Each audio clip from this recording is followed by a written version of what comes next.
I never thought my life would lead me here. But now, as I sit in this empty, decaying town, I can't escape the feeling that something is watching me. The silence here isn't like the usual kind. It's heavier. It presses in on you. I should have known the moment I stepped into this place that something wasn't right, but I didn't know how bad it would get. I was assigned to this ghost town as part of a research project. My job was simple, or so I thought. The company I work for was studying abandoned settlements, gathering data on how buildings, equipment, and infrastructure decay over time. It seemed like a perfect job at first, a quiet, remote spot to do some field work without much hassle. But they didn't tell me about the town's history. They didn't tell me about the rules. The town is called Westford. It's isolated, perched on the edge of a mountain range, far from civilization. I've been here for 3 days now, and the sense of desolation never fades. The streets are empty, the buildings sagging under years of neglect, homes with windows long shattered, rusting street signs barely clinging to their posts. It feels like no one has lived here in decades. Maybe more. I arrived with all the right equipment, ready to document everything. I thought it would be simple, just another boring assignment. But from the very first night, I began to realize this place wasn't like any ghost town I had seen in textbooks. It was different. The wind whistling through the streets doesn't sound natural. It sounds like someone's calling you. I wasn't prepared for what happened next. On my first day, the company issued a list of strange rules. The kind of rules I thought were meant to sound dramatic, but didn't really mean anything. At least, that's what I thought at first. The first rule: do not leave the premises after dark. That seemed like a given. Most towns shut down after sundown. But as the sun dipped below the horizon, I started to feel it. The air grew heavy, thick with a kind of tension that made the hairs on the back of my neck stand up. I thought it was just the isolation getting to me. The second rule was even stranger. Don't approach the church. Why the church? It was an old, crumbling structure, just like the rest of the town. The doors were chained shut, and the stained glass windows were long gone. I didn't see any reason why I'd need to get near it, but the warning still sat in the back of my mind. The final rule was the most unsettling. Avoid the old mansion. It loomed at the edge of town, a massive structure on a hill, barely visible behind the trees. Its windows were dark, like empty eyes, and the roof was sagging. Something about it felt wrong, like it was waiting. Watching. When I first read these rules, I assumed they were just precautionary. After all, every place has its quirks. But as the sun began to set that first day, I couldn't shake the feeling that they weren't just rules. They were warnings. I decided to follow them, mostly out of curiosity. But the more I stayed in the town, the more I felt like I was being watched. I kept seeing strange shadows in the corners of my eyes, flickering just beyond my vision. At first, I thought I was just tired, maybe hallucinating from the isolation. But it wasn't just a fleeting glance. It was persistent. The town itself didn't seem right. There were too many places that felt off, too many corners where shadows seemed to move without reason. I couldn't shake the feeling that I was being followed, even when I knew no one was around. But it wasn't just a feeling. It was as if the town itself was alive, breathing, watching. I tried to dismiss it. The rules made me uneasy, sure, but I wasn't some paranoid idiot. I could handle this. I tried to stay busy, focusing on my work, documenting everything in the town. But every night, the unease grew. The shadows grew longer. The silence deeper. The first night was the hardest. After finishing my day's work, I settled into the small cabin they had set up for me. I tried to sleep, but something was off. The air in the room felt thick, like I wasn't alone. Every creak of the floorboards made me jump. Every whisper of wind outside sounded too close. Then came the first strange noise. A faint whisper, so soft I thought it was my imagination. But it wasn't. The whisper came again, this time clearer, as though it was trying to say something. I froze, listening, my heart pounding in my chest. The whisper faded, leaving only silence. But that silence felt wrong, heavy, as if it were holding its breath. I looked around the room, trying to convince myself it was nothing, just the wind. I could hear it rustling outside, rattling the loose boards on the window. But then, out of the corner of my eye, I saw it. A fleeting shape, dark and fast. It moved across the far wall, vanishing in a blink. I stood up, heart racing. I knew I wasn't imagining things now. There was something in the room, something that wasn't supposed to be here. I quickly turned on the lights, but the room was empty. Nothing was out of place. No shadows, no strange presence, just the silence. But that didn't ease the feeling I had, that something was there, watching me. I don't know why I didn't leave right away. Maybe it was the rules. Maybe it was the fact that I couldn't believe what I was feeling. Or maybe, deep down, I didn't want to admit that something was wrong here. But whatever it was, I stayed. That was my first mistake. But the town had already claimed me, and I was just beginning to realize how far it would go to make sure I didn't leave. As I lay in bed that night, I thought about those rules. Something wasn't right, and I knew I'd have to break them sooner or later. The second night in Westford was no better than the first. If anything, it was worse. I kept telling myself it was just my imagination, that I was jumping at shadows because of how isolated I was. But deep down, I knew something was wrong. It wasn't just the silence, it was the weight of it. The oppressive feeling that something was watching me, waiting for me to slip up. After a long day of documenting old street signs and rusted cars, I retired to my cabin again. This time, I was determined to get some sleep. I couldn't keep doing this. I couldn't keep being afraid of the dark corners of a room or the strange noises that only I seemed to hear. I closed the door behind me, locked it, and pulled the curtain shut. The town had been quiet all day, and I tried to convince myself that it would stay that way. But when the sun dipped below the horizon, the air grew colder. It felt like the town was exhaling, a deep, unnatural sigh that reverberated through the buildings. I lay in bed, staring at the ceiling, trying to push out the feeling of dread that seemed to linger in the air. My eyes were heavy, but sleep wouldn't come. The wind outside rattled the windows, a soft, moaning sound that seemed to be calling to me. I pulled the blanket tighter around me, trying to ignore it. Then I heard it. A soft, shuffling noise. At first, I thought it was just the wind, but as the seconds ticked by, I realized it was something else. Someone, or something, was moving just outside my cabin. The sound wasn't clear, but I could hear footsteps, faint but deliberate.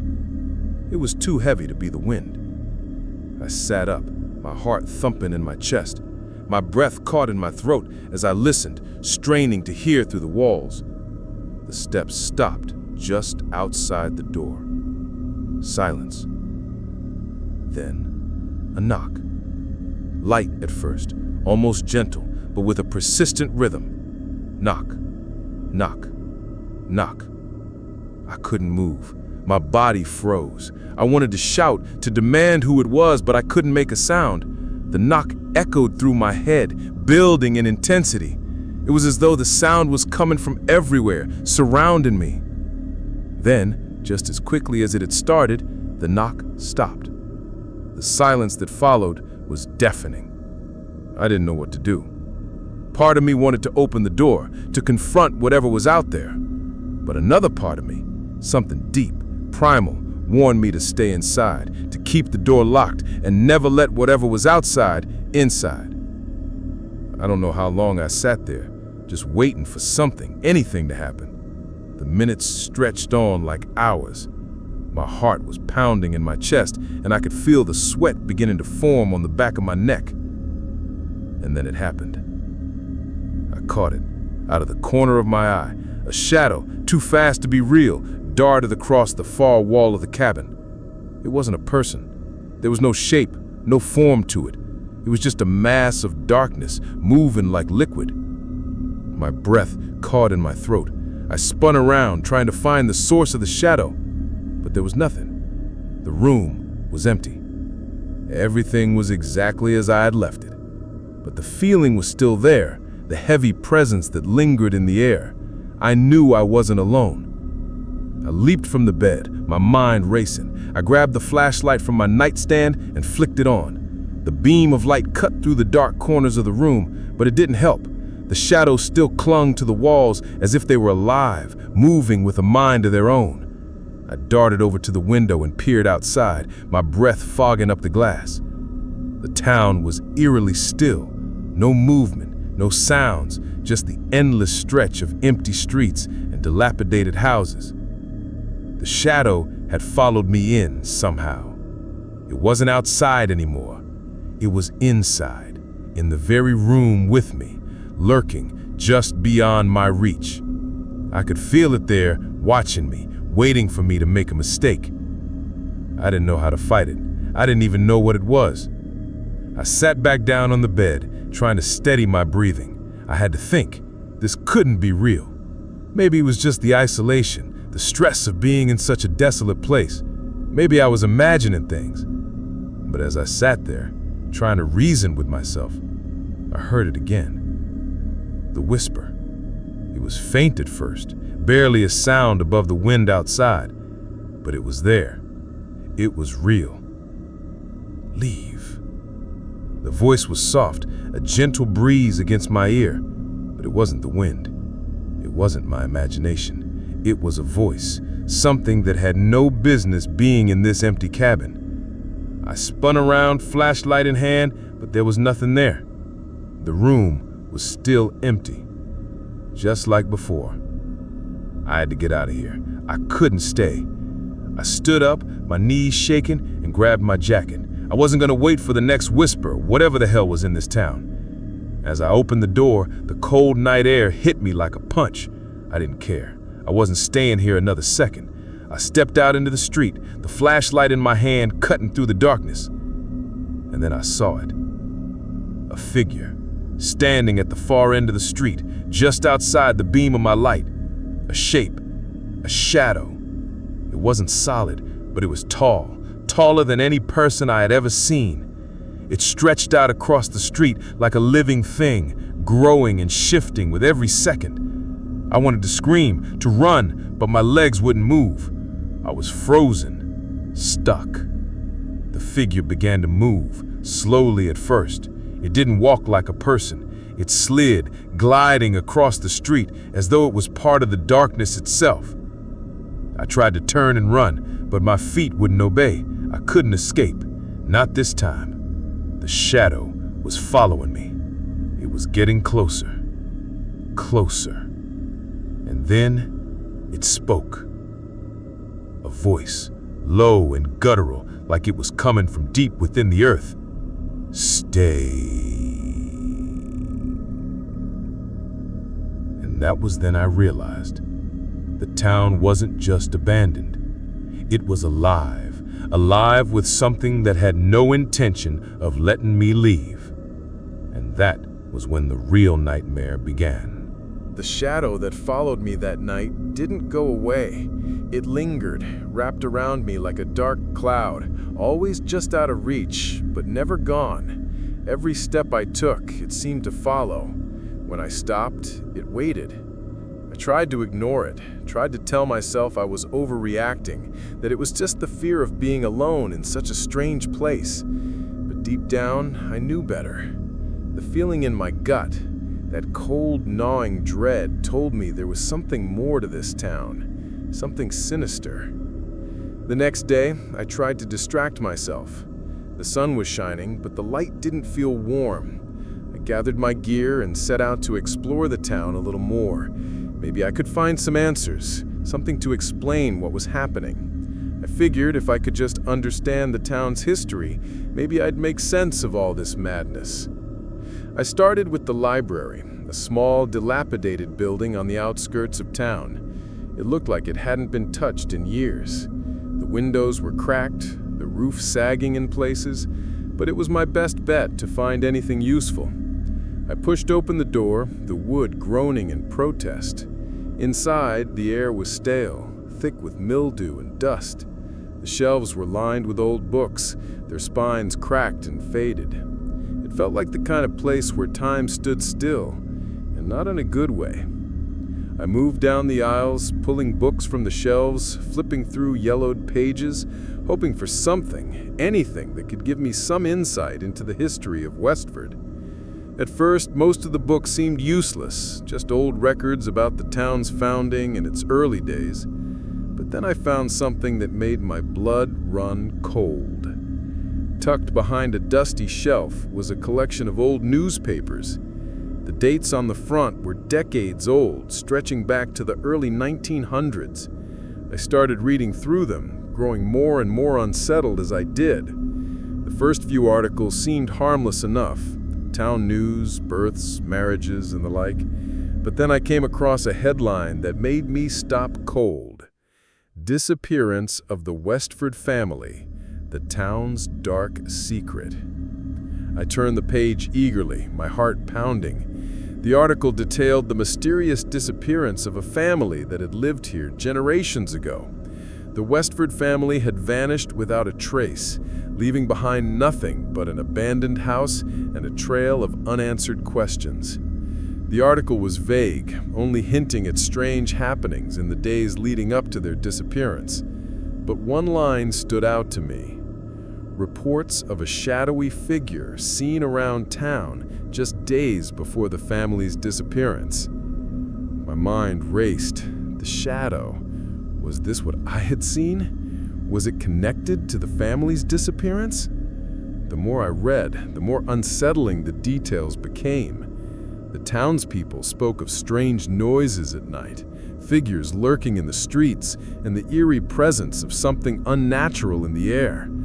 But the article didn't provide any answers. It only raised more questions. I flipped through more of the papers, hoping to find some clue, some explanation. That's when I found it, the legend that everyone in Westford seemed to avoid talking about. In an old, faded article, a local historian had written about the town's founding. According to the historian, the town wasn't built on solid ground. It was said to be cursed, its foundation resting on the burial site of an ancient, forgotten civilization. The shadow that haunted the town was no mere trick of the light. It was a manifestation of something much older, something that had been buried beneath the earth for centuries. The article was full of rambling, incoherent sentences, but one part caught my eye. The shadow is the price of living here. It will follow, it will wait, and it will never let you leave. The hair on the back of my neck stood up. This couldn't be real. It had to be some old myth, a tale told to scare children. But as I sat there in the dusty, dimly lit library, something in my gut told me otherwise.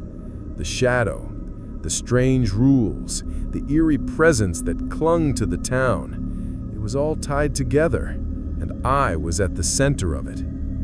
I left the library, my mind reeling. I had to know more.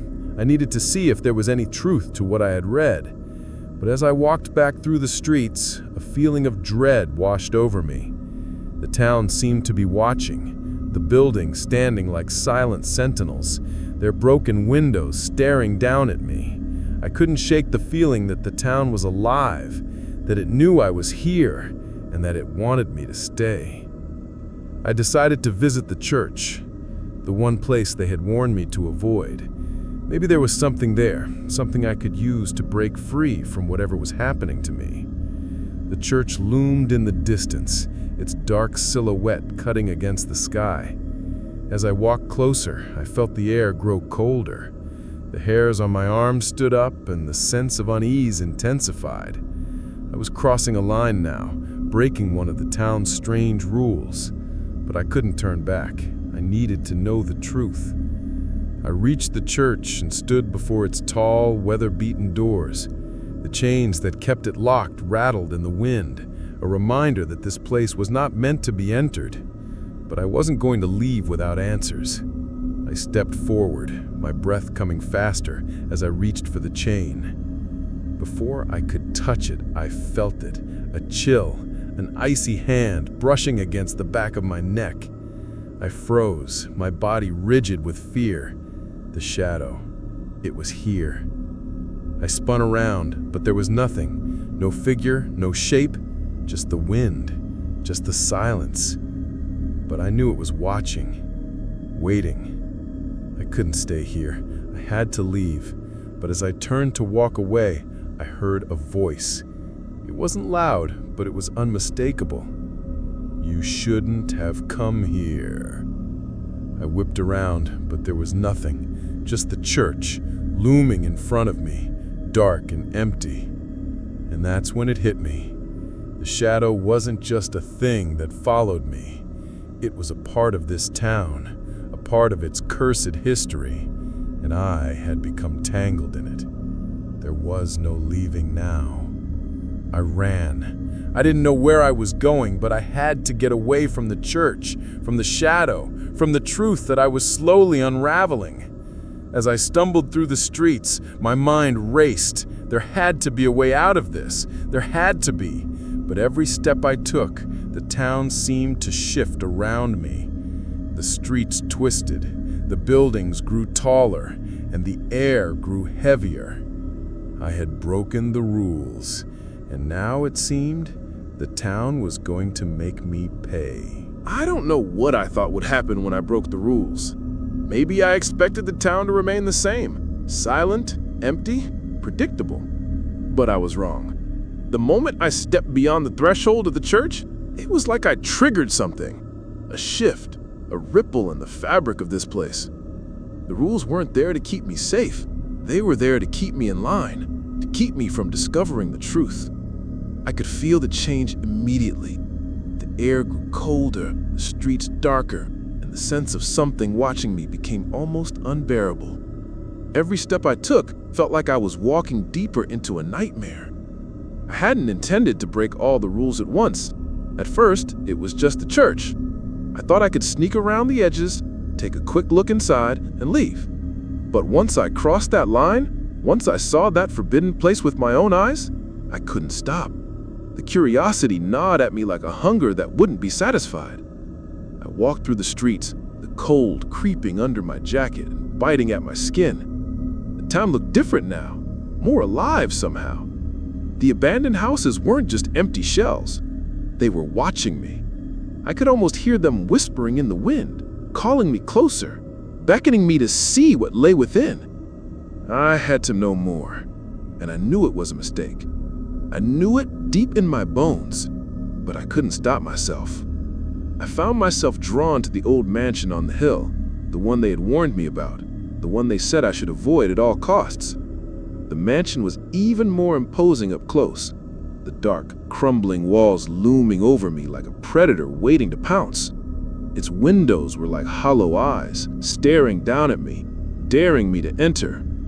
I didn't know why I went inside. Maybe it was the way the place seemed to pull me in, like the mansion itself was alive, breathing, waiting for me. Or maybe it was because I felt like I had no choice anymore. I was already in too deep. I stepped through the broken front door, the old wood creaking under my weight. The air inside was thick with dust and mildew, but it didn't smell like a typical abandoned house. It smelled different, like something was rotting, but not in the normal sense. More like the decay of something ancient, something that shouldn't be.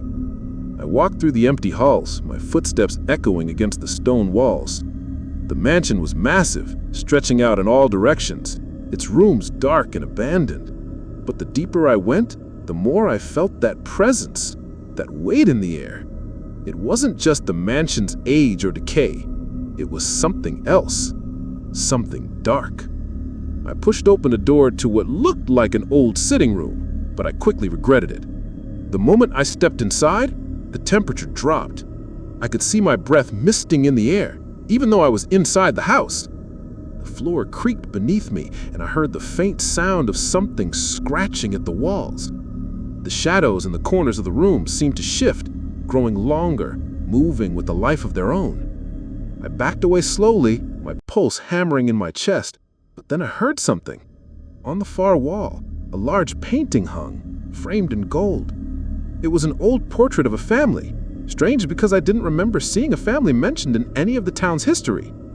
The faces in the painting were faded, their features blurred and worn by time, but there was something about the eyes. They seemed to follow me, no matter where I moved in the room. I couldn't tear my gaze away from them. The longer I stared, the more I felt uneasy. The shadows in the room seemed to deepen, growing longer, more aggressive. I couldn't tell if it was the darkness of the mansion or if something was truly there.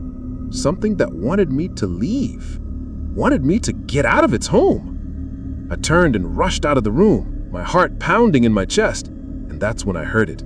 A loud bang from somewhere upstairs. It was so sudden, so violent, that it almost knocked the breath out of me. It echoed through the halls, reverberating in my bones. I froze. I knew I wasn't alone anymore. I crept up the stairs, the old wood groaning under my weight. The sound came again, louder this time. It sounded like a door slamming open, like something was being thrown against the wall. I tried to ignore the rising panic in my chest, but it was impossible. The mansion was alive. The shadows, the whispers, the pounding sounds, all of it was coming from within these walls. I reached the top of the stairs, and that's when I saw it. The hallway stretched before me, its dim lights flickering, casting long, jagged shadows across the floor. I couldn't see the source of the noise, but I knew it was close. Very close. A door at the end of the hall swung open, as if inviting me in. The shadows inside seemed to stretch forward, beckoning me toward it. Something was waiting for me. I could feel it, the way you can feel someone's presence even when you can't see them. I stood there, frozen. My heart was pounding in my ears. I knew I should leave. I knew I should run, but I couldn't. The town had me in its grip, and it wasn't going to let go. I took a step forward, then another. Each step felt heavier than the last. As I approached the door, I heard the faintest sound. Whispers, too soft to understand, but they seemed to be calling my name. I pushed the door open. What I saw inside made my blood run cold. The room was filled with old, tattered furniture, but it wasn't the furniture that caught my attention. It was the walls. They were carved in strange symbols, carved deep into the wood. Symbols that I recognized. They were the same symbols I had seen in the old books, the same ones tied to the town's cursed past. I backed away, but then I saw it. A figure standing in the corner of the room, just beyond the shadows. It was tall, its form indistinct, like it was made of darkness itself. Its eyes glowed red, pinpoints of light that bored into me, freezing me in place. I didn't know what it was, but I knew it wasn't human. The door slammed shut behind me with a deafening crash. I was trapped. And that was when I realized that the rules hadn't just been warnings. They were the only thing standing between me and whatever this town had become. I'd broken them all, and now I was paying the price. The door slammed shut behind me, and I was plunged into a suffocating darkness. My heart raced in my chest, my breath coming in shallow, panicked gasps. I scrambled, trying to find a way to escape, but there was no way out. The shadows, thick and oppressive, wrapped around me, pressing in from all sides. I could hear it now, the whispering. It was so faint at first, like a breeze slipping through the cracks, but it grew louder. The voices, They seemed to echo off the walls, coming from every direction. They were intelligible at first, just murmurs, but then one voice broke through, clear and sharp. "You shouldn't have come here." I froze, the blood draining from my face. The voice wasn't just in my head, it was real. Someone was speaking to me from within the shadows. I spun around, my flashlight cutting through the blackness. It flickered weakly before sputtering out completely. I was left in utter darkness, unable to see anything. Panic rose within me, like a tidal wave, threatening to crush me. I tried to keep my breathing steady, but my chest felt tight, as if the very air in this room was trying to suffocate me. I stumbled back, feeling the walls around me, trying to find any way out. My hands brushed over something, wood, rough and uneven. The carvings on the walls, the symbols, they weren't just decorations. They were something more, something ancient. My fingers traced over the grooves in the wood, the symbols glowing faintly under my touch. They seemed to pulse, almost alive. A cold laugh echoed through the room. It was low, guttural, and it seemed to come from everywhere at once. I wanted to scream, to run, but my legs wouldn't move. The walls seemed to close in, the space growing smaller with every passing second. I felt like I was trapped inside a living nightmare, one that I could never escape from. And then I saw it, a figure. It stood in the far corner of the room, just beyond the range of my flashlight's flickering beam. It was tall, impossibly tall, its body a shifting mass of shadows. The more I looked at it, the more it seemed to distort, to stretch out in unnatural ways. Its features were hard to make out, but the eyes, those glowing red eyes, pierced through the darkness, locking onto me with an intensity that sent a chill through my entire body. I tried to speak, to ask it what it was, but no words came out. My throat felt tight, as if the very air around me had turned to stone. The shadow moved slowly, deliberately, its feet never quite touching the ground. It floated, gliding toward me with an eerie grace, its presence filling the room like a thick fog. The whispers grew louder, and I realized they weren't just voices. They were memories. The town's memories. The things that had happened here, the secrets that had been buried for so long. It was like the house itself was alive, feeding off my fear, growing stronger with every passing second. I couldn't tear my eyes away from the figure. It wasn't human. It wasn't anything I had ever seen before. It was like the very darkness itself had come to life. "Leave." The voice rumbled again, deeper this time, as if it was coming from the very ground beneath my feet. I didn't know if it was warning me or mocking me, but I knew one thing for certain: I couldn't stay. I had to get out of there. I turned and ran. I didn't look back. I couldn't. My legs carried me down the hallway, my heart pounding in my chest as the sound of footsteps echoed behind me. The figure was following me. I could feel it, even though I dared not look. The air around me grew colder, the shadows lengthening with every step I took. I reached the staircase and stumbled down, my feet barely finding purchase on the crumbling steps. The mansion seemed to stretch on forever, each hallway twisting into another, each room darker than the last. I had no idea where I was going, just that I had to get away from that thing. The shadow. It was closing in on me, and I was running out of time. I reached the bottom floor and slammed into a door, throwing it open. The room beyond was large, and it took me a moment to realize what it was. A grand, ornate dining room, long abandoned and covered in dust. A large chandelier hung from the ceiling, its crystal pendants glinting faintly in the weak light. But it wasn't the room that caught my attention. It was the table. The long dining table, covered in dust and cobwebs, was lined with chairs, and each chair was occupied by skeletons.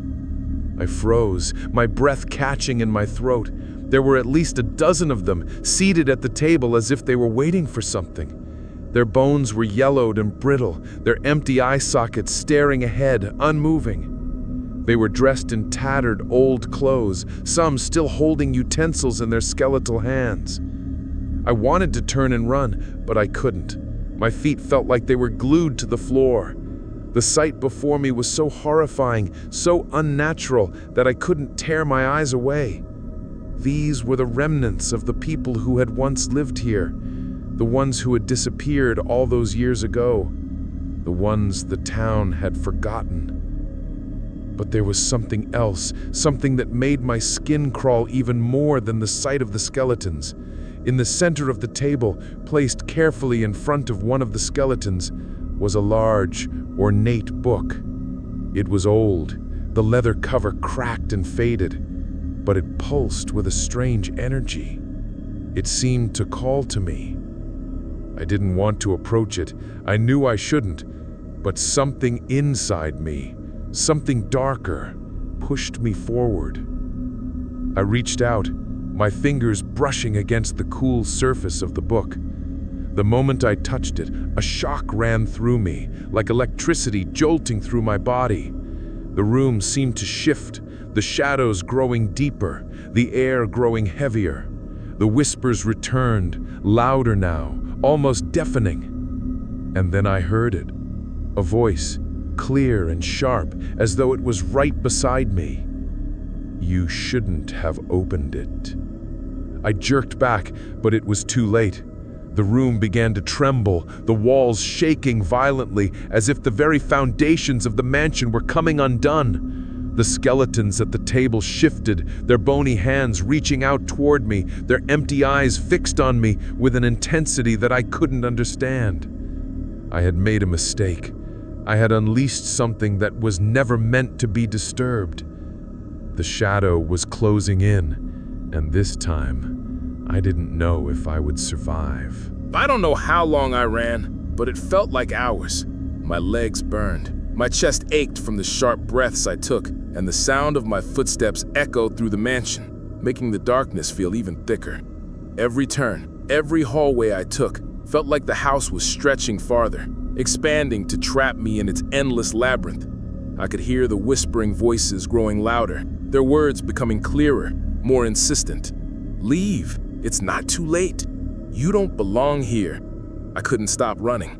I knew that if I did, if I slowed down, the shadow would catch up with me. It was too close now. The air had thickened, pressing in from all sides, suffocating me.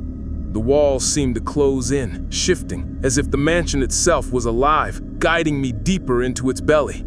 I had broken the rules, ventured where I shouldn't have gone, and now the house was punishing me. I stumbled through yet another hallway, the walls narrow and oppressive. The chandelier above me swayed slightly, the sound of its chains creaking in the dead silence. I felt like I was being watched from every angle. The eyes of the skeletons at the dining table still burned into my memory, but they weren't the only eyes. I could feel something following me, something in the dark corners of the house, something more sinister than just the shadow. It was an oppressive presence that seemed to seep into my very bones. I found myself back in the main foyer, but everything had changed. The front door, which I had seen earlier, now stood ajar. It hadn't been open before, but now the light from outside spilled in, a pale, faint light that felt like salvation. But as I approached the door, I heard it again, the sound of footsteps, soft and steady, behind me. The shadow was closer now, its presence nearly tangible. It didn't move like a person. It shifted, it warped, and it seemed to grow in size the longer I stayed in the mansion. I wanted to run toward the door, to escape, but I was trapped. The mansion itself felt like it was alive, shifting its walls to keep me inside. The air was heavier, thick with dread. I took another step toward the door, but then I heard a low, guttural growl, and the temperature in the room plummeted. The air grew so cold I could see my breath, even though I hadn't felt a draft. The shadow materialized in front of me, not as a figure, but as an inky, writhing mass of darkness that seemed to pulsate with a life of its own. I backed away, my heart racing, but it didn't let me go. The air around me thickened, pressing in from all sides. It was closing in. The darkness surrounded me, filling my lungs, filling my mind with terror. I stumbled backwards, tripping over the broken floorboards, my body crashing into the wall. I was pinned in place. There was no escape. The mansion had me in its grasp, and the shadow was its hand, tightening around my throat, dragging me deeper into its dark heart. I tried to scream, but no sound came out. My mouth was dry, my throat tight. I felt like I was suffocating, drowning in the air itself. I had no idea what the shadow was, what it wanted, but I knew this: it wasn't just a thing. It wasn't just a trick of the light or some hallucination. It was something ancient, something that had been here long before me, long before the town had been built. I couldn't escape. I was alone. The mansion had become my tomb, and the shadow was my warden. But then, something strange happened. The whispering voices that had been swirling around me, growing louder with each passing second, suddenly went silent. It was as if the shadow had silenced them. I stood frozen in the darkness, the air thick and heavy around me. And then, I saw something that shouldn't have been there. A figure, faint at first, flickered at the edge of my vision. It was barely a shadow, a distortion of the air, but it was there. It was standing at the far end of the hall, near the stairs. I could barely make out its shape, but there was something about it that made my heart stop in my chest. The figure didn't move, it didn't speak, it just watched. The shadow in front of me paused, as if it was waiting for something. It seemed to hesitate, pulling back slightly, its inky tendrils retreating for just a moment. I didn't know what was happening, but in that brief moment, I saw my chance. I bolted. I didn't think. I didn't look back. I just ran. My legs, heavy with fatigue, carried me forward, my feet pounding against the old wood of the mansion's floor. I didn't care where I was going anymore. I just needed to get out of this hellhole. I ran through the corridors, my breath ragged, my heart thumping in my chest. The mansion seemed to shift around me, the walls closing in, twisting, changing. But the figure, whatever it was, seemed to stay ahead of me. It didn't follow, it just stayed there, standing at the far end of the hallway, as if guiding me towards something. I reached the stairs again, my feet nearly slipping on the steps as I rushed upward. The mansion groaned around me, its old bones creaking and shifting. I didn't care. I couldn't stop. Not now. I reached the second floor, but instead of the hallway I expected, I found myself in a large, open room. The space was dark, almost suffocating. The shadows in the corners of the room seemed to grow and shift, as if they were alive. I could hear the faint sound of breathing, slow and deliberate, coming from somewhere near the far wall. And then, I saw it.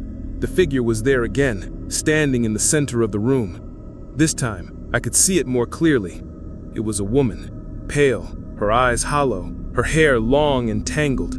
She didn't look like a person at all. She was translucent, fading in and out like she didn't belong to this world. But it wasn't her appearance that made me freeze. It was the expression on her face. Her eyes locked onto mine, and for a moment, I felt like I was looking into the very heart of the mansion itself, into the darkness that had been here all along. She didn't move. She didn't speak. She just knew. I couldn't breathe. I couldn't think. All I could do was watch as the woman, or whatever she was, stared at me. Her eyes, hollow and empty, seemed to bore right into me, her gaze weighing me down like an anchor. The shadow behind me stirred, and the air became suffocatingly thick. I could feel it moving closer, its cold fingers brushing against my skin. I was trapped. I had to act. I had no choice.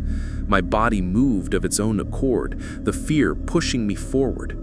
I turned away from the ghostly woman, my heart hammering in my chest, and sprinted across the room, the floor creaking beneath my feet. The shadows seemed to follow me, twisting and shifting like something alive, trying to pull me back. The air around me was thick with the oppressive feeling of being hunted.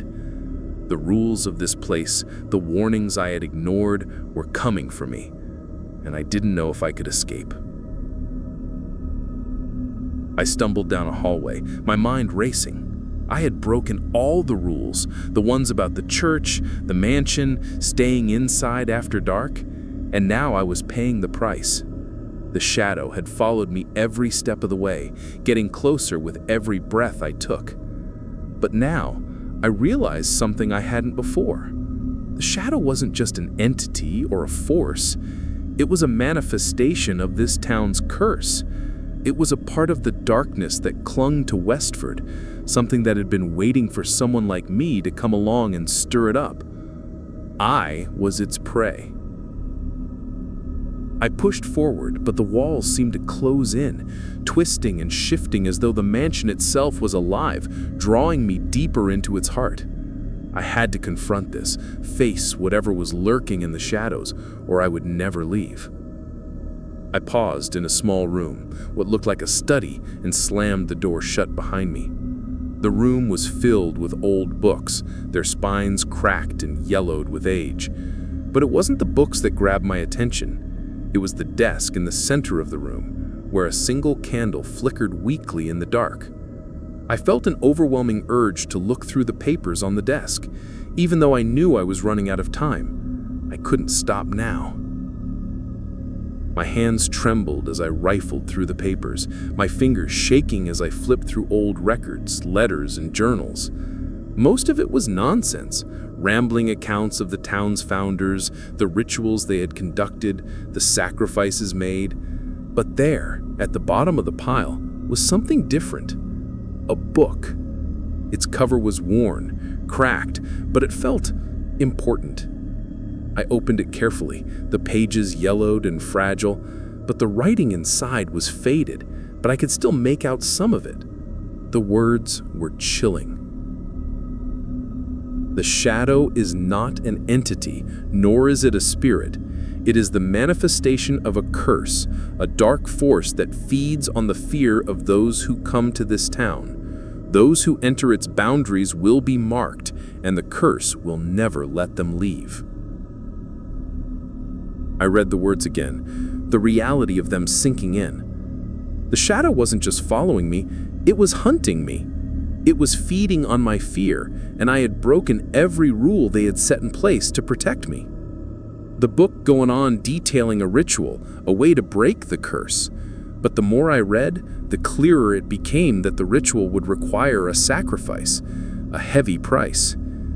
I could feel the presence of the shadow growing stronger, closer, and I knew that I didn't have much time left. I had two choices. I could try to perform the ritual and risk my life, or I could accept the fate the town had waiting for me and allow the shadow to claim me. But there was no time for indecision. The door to the study creaked. I turned, heart racing, to see a dark shape slip through the crack. The shadow had found me again. But this time, it wasn't just the swirling mass of darkness that I had seen before. It was more solid, more real. Its form was now humanoid, with limbs that stretched unnaturally long, its face a swirling, shifting mass of darkness. But its eyes? They glowed with an unearthly light, and they were fixed on me. I knew that if I didn't act now, I would never have the chance to. I grabbed the book, clutching it to my chest. My breath came in ragged gasps, but I forced myself to focus. The ritual. I had to try it. It was my only hope. I dropped to my knees, opening the book to the right page. The instructions were clear, though I couldn't make sense of everything. It was a mixture of words, symbols, and strange markings that seemed to shimmer in the candlelight. The shadow was almost upon me now, its cold tendrils wrapping around the edges of the room, pulling at me, trying to drag me into its grasp. I began chanting the words aloud, even though I didn't fully understand them. The language was ancient, the syllables strange and foreign, but I could feel the energy building around me. The air thickened, crackling with the power of the curse. The shadow hissed, a low, guttural sound that filled the room, vibrating in my bones. It grew more violent, slamming against the walls, pushing forward with terrifying speed. I could hear it breathing now, its voice low and primal, speaking words I couldn't understand. I didn't know if the ritual would work. I didn't even know if I had the strength to finish it, but I had no choice. I kept chanting, forcing the words out despite the terror clawing at my throat. The ground beneath me began to tremble, and the mansion groaned, its old foundations creaking as if it was waking up, angry that I was disturbing its peace. Suddenly, the shadow lunged, its tendrils snaking around me, pulling at my limbs. I gasped for air, my vision swimming as the shadow squeezed tighter. I couldn't breathe, couldn't move. But then, I saw something. A glimmer of light, faint but real. The words I had spoken had caused a reaction, and the curse was beginning to fight back. The light grew stronger, expanding outward, pushing the shadow back, forcing it to retreat. The darkness hissed and screamed in fury, but it was weakening. I had done it. The curse was fighting to maintain control, but it was losing its grip on me. And then, just as the shadow seemed to dissipate, I saw her again. The woman, standing in the doorway, watching me with those hollow eyes. She didn't speak, but I understood her message. The curse was broken. But at what cost? I didn't know if I could leave Westford. I didn't know if I could survive the aftermath. But one thing was certain. The shadow was gone, and for the first time since I arrived, I felt like I could breathe. But as I looked back at the doorway, I realized the town wasn't done with me yet. The room was silent now, the heavy presence of the shadow gone, replaced by an eerie calm. My heart was still racing, but the crushing weight that had pressed on me since I arrived was finally lifting. The dark figure that had stalked me through every hallway, the whispers, the oppressive air, they were all gone, for the moment at least. I thought I had succeeded. The curse had been lifted, and I had freed myself from its grip. But then I saw the doorway again, the woman's hollow eyes still haunting my thoughts. The thing that had been following me, waiting for me to break, had vanished into the mansion's walls. But the realization hit me hard. The curse was not just tied to the shadow, it was tied to the town itself, Westford. It wasn't going to let me leave without exacting its price. I turned toward the door, my legs unsteady beneath me. The mansion was still, too still. No sound came from the outside, no wind or creaking of the floorboards. Just an overwhelming silence. It felt wrong. The mansion had always been alive with something, a force that wanted me to stay, to be part of it forever. But now, it felt empty, like it had lost its will to keep me. I stepped into the hallway, my every movement careful, as if the very air might collapse around me. My footsteps echoed through the silent corridors, but this time the mansion didn't feel like it was closing in. It felt like it was watching me, waiting for me to make a mistake. I wasn't sure if it was the mansion itself or the shadow still lingering in the depths of my mind, but I couldn't shake the feeling that something was wrong. I made my way toward the front door. It was still open, the pale light from the outside creeping in through the cracked door frame. I felt a sense of urgency. I had to leave. I didn't know how much time I had. I didn't know if the curse was truly gone or if it was simply biding its time. I stepped onto the porch, the cool night air hitting me like a shock to my system. For the first time, I felt something resembling relief. The town seemed still, untouched by whatever darkness had cursed it. I could see the road beyond, the path that led out of the town and back to civilization. I couldn't believe it. I was free. I turned to take one last look at the mansion, and that's when I saw it. The town wasn't as empty as I thought. Figures, shadows, stood in the streets. They were tall, elongated, and featureless, just like the figure that had been stalking me in the mansion. But this time, they weren't shadows. They were real. They were here. And they were coming for me. I froze. My body was rooted to the spot. They moved in perfect unison, like a silent army, their empty eyes locked onto me as they slowly advanced. The chill in the air deepened, and the night grew colder still, the wind whipping around me with a bone-chilling force. I didn't know what they were, but I knew one thing. They weren't human. They couldn't be. I turned and bolted down the porch steps, my heart pounding in my chest. The road seemed to stretch out in front of me forever, the distance between me and freedom growing wider and wider. I ran faster, my legs screaming in protest, but I couldn't stop. I couldn't slow down. Behind me, I heard the footsteps, the rhythmic, synchronized steps of the figures chasing me. I could feel their presence, even if I didn't turn to look. The town was alive, alive with the curse that had haunted it for generations. The shadows were no longer just in the mansion, they were everywhere, closing in on me. I reached the edge of the town, where the road curved and disappeared into the trees. I could see the faint glow of distant lights in the distance, civilization, the world I had left behind, the safety I thought I'd found. But it was still so far away, and the figures were getting closer. I pushed myself harder, faster, but my body was starting to give out. My breath was ragged, my chest tight. The road seemed to stretch on forever, and with each step, it felt like I was moving in slow motion. The figures were almost upon me. I could hear their footsteps growing louder, closer. Their whispers were a constant, oppressive sound in the back of my mind.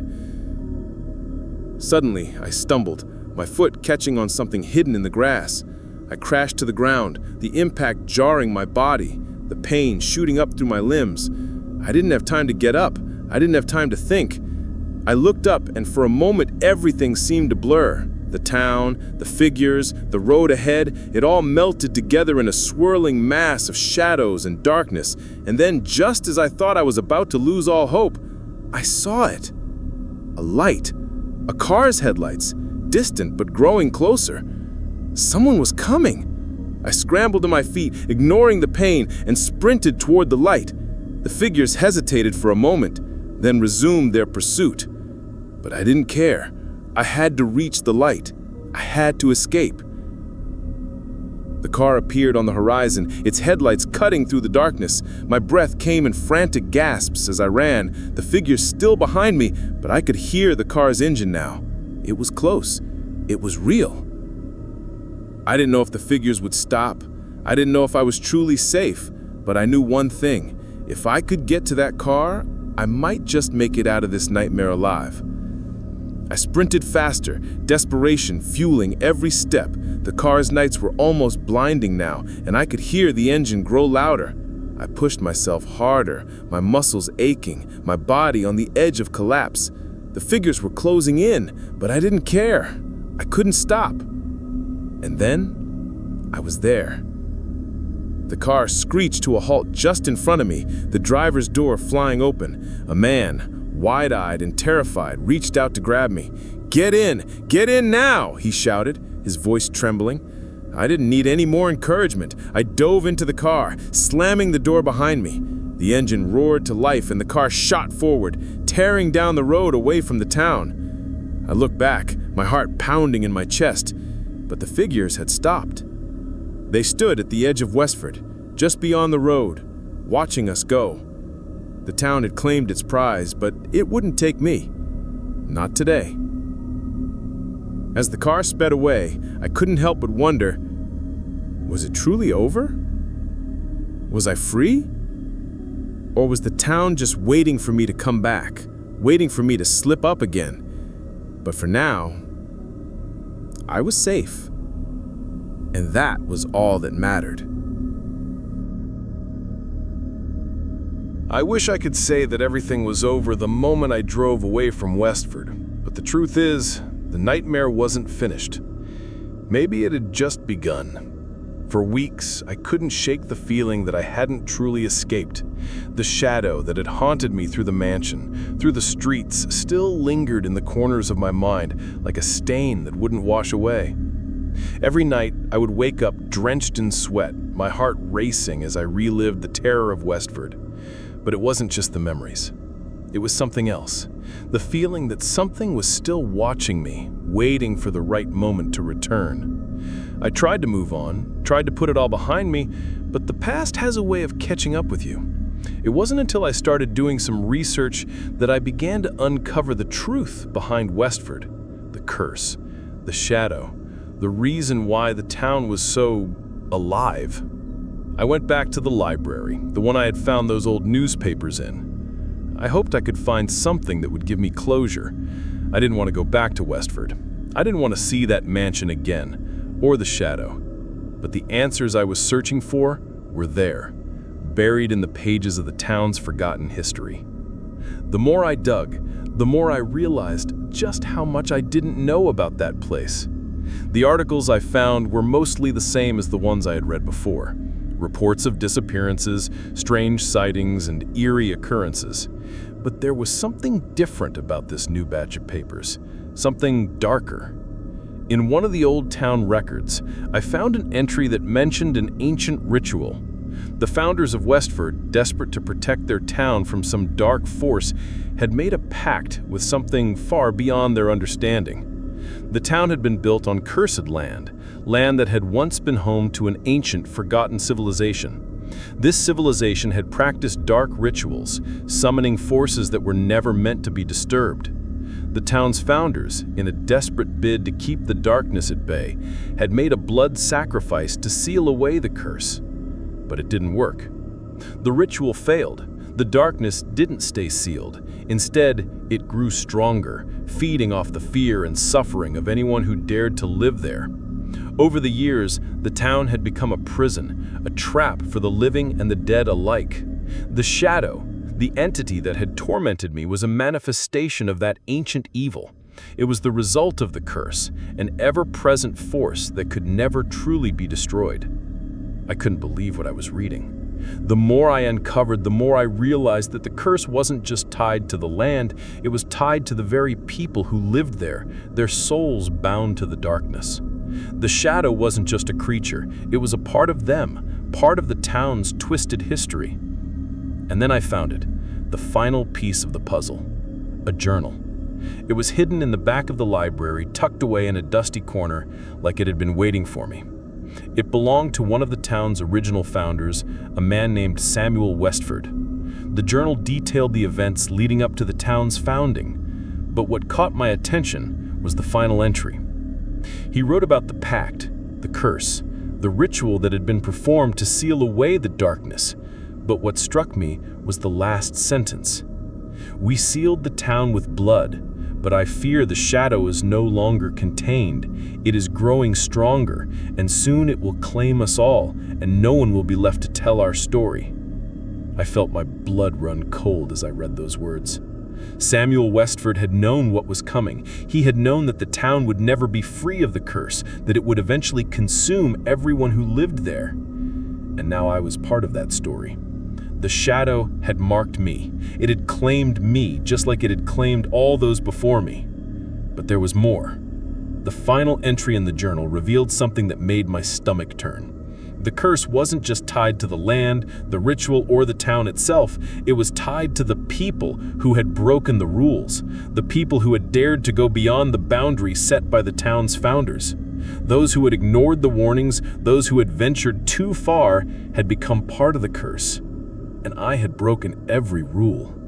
I wasn't just a victim of the shadow, I had become part of it. I had awakened something that had been dormant for centuries, and now I couldn't escape it. The more I read, the more I understood that I wasn't just dealing with a ghost or a curse, I was dealing with something ancient, something far more dangerous than I had ever realized. The shadow wasn't just hunting me, it was hunting everyone who had ever broken the town's rules. It was a predator, an entity that thrived on fear, on suffering, and I had fed it. I tried to push the thoughts away. I tried to tell myself that it wasn't real, but deep down, I knew the truth. The shadow wasn't finished with me. It was waiting for me to slip up, waiting for me to return to Westford. And when I did, it would claim me, just like it had claimed all those before me. I didn't know if I would ever be free of it. I didn't know if I could ever outrun the curse. The shadow had marked me, and I would never escape it. The town of Westford wasn't just a place. It was a prison for the living and the dead, and no one, no matter how far they ran, could ever truly escape. The only thing I knew for sure was this: Westford wasn't just a town. It was a trap, and I had fallen into it. I couldn't keep running. The more I tried to escape, the more I realized there was nowhere I could go. The shadow wasn't just hunting me anymore. It had become part of me. It was inside my mind, clawing at the edges of my thoughts, waiting for the right moment to take control. I couldn't sleep. I couldn't think. Everywhere I went, every shadow I passed, I felt its presence. The curse had followed me out of Westford, and I couldn't outrun it. I knew I had to go back. I didn't want to. I knew what awaited me there, the mansion, the shadow, the ancient evil that had taken root in that cursed town. But the truth was, I didn't have a choice. The shadow had marked me, and it was getting stronger. Every day that I stayed away from Westford, I could feel it tightening its grip on me. It was feeding off my fear, growing more powerful, more relentless. I had to end it. I had to face the shadow once and for all, no matter the cost. I drove back to Westford in the dead of night, the road stretching out before me like a dark tunnel. The town loomed in the distance, its silhouette barely visible against the sky. It felt like I was heading back to a place that no longer existed, like I was returning to the edge of reality, to a place where the rules of time and space no longer applied. The closer I got, the more the fear crept in. My palms were sweaty on the steering wheel, my heart racing. I knew what I had to do, but I didn't know if I had the strength to follow through. The town had already taken so much from me. What more could it demand? When I pulled up to the old mansion, I knew there was no going back. The doors stood open, as if inviting me in. The town had claimed me before. Now, it was time to confront it head-on. I stepped out of the car, my legs trembling, and walked toward the mansion. The air was cold, colder than I remembered, and the silence felt suffocating. The wind rustled through the trees, but there were no birds, no animals. It was as if life had abandoned this place, leaving only death and decay in its wake. I crossed the threshold of the mansion, and the shadows inside seemed to pulse with life, as though the very walls were breathing. The darkness was thick, oppressive, and the air felt heavier than ever. But this time, I wasn't afraid. I had come here to end it. I moved through the mansion, the familiar creaks of the floorboards beneath my feet echoing through the halls. I passed the same rooms I had run through before. The sitting room, the dining room, the stairs that led to the second floor. But this time, I didn't hesitate. I knew where I was going. I knew what I had to do. The final confrontation awaited me in the heart of the mansion, the place where the curse had been born, where the ritual had gone wrong. I found my way to the old study, the room where I had uncovered the truth about the curse. The book was still there, lying open on the desk, its pages yellowed and brittle. The symbols were faint, but they still glowed with an eerie light, as if the curse itself was still alive in the pages. I felt the shadow before I saw it. It was in the air, thick and heavy, pressing in on me from all sides. I could hear it moving, slithering through the walls, whispering in the darkness. The voice was louder now, that same low, guttural growl that had followed me since I first set foot in this town. "Leave. You cannot stop it," it whispered. I turned, my heart pounding, and there it was. The shadow, no longer a fleeting form, but a solid mass of darkness standing in the doorway. Its eyes glowed red, piercing through the darkness, and its presence was suffocating. It was more than a curse. It was a force of nature, a primal entity that had existed long before I was born. But I wasn't going to run anymore. I wasn't going to let it control me. I had the book, I had the knowledge, and I was going to use it to break the curse once and for all. I opened the book to the page with the ritual, the same one I had read before, the one that detailed how to destroy the shadow, how to banish the curse. The words seemed to shimmer as I read them out loud, the language strange and foreign, but I could feel the power in the words. The air in the room grew colder, the shadows pressed in tighter, and I could hear the shadows growl, growing louder, more desperate. But I kept going. I had no choice. As I spoke the final words, the room seemed to tremble, the mansion groaning around me. The shadow shrieked a terrible, deafening sound that shook the very foundation of the house. The walls cracked and the floor beneath me shifted, as if the mansion itself was fighting to hold on to the curse. But it was too late. The ritual had worked. The shadow howled one last time, and then it was gone. The air in the room cleared, and the oppressive weight lifted. The silence that followed was deafening. For the first time since I had arrived in Westford, I could breathe. The curse was broken, the shadow was gone. But as I stood there, I realized something. The mansion was still alive. The town was still there. The curse had been broken, yes, but it had taken something from me. It had taken my peace, my sense of safety, and left me with the knowledge that I would never truly be free. I wasn't sure if I would ever truly escape the darkness that had followed me from Westford. The curse was gone, but the town had marked me, and that mark would never fade.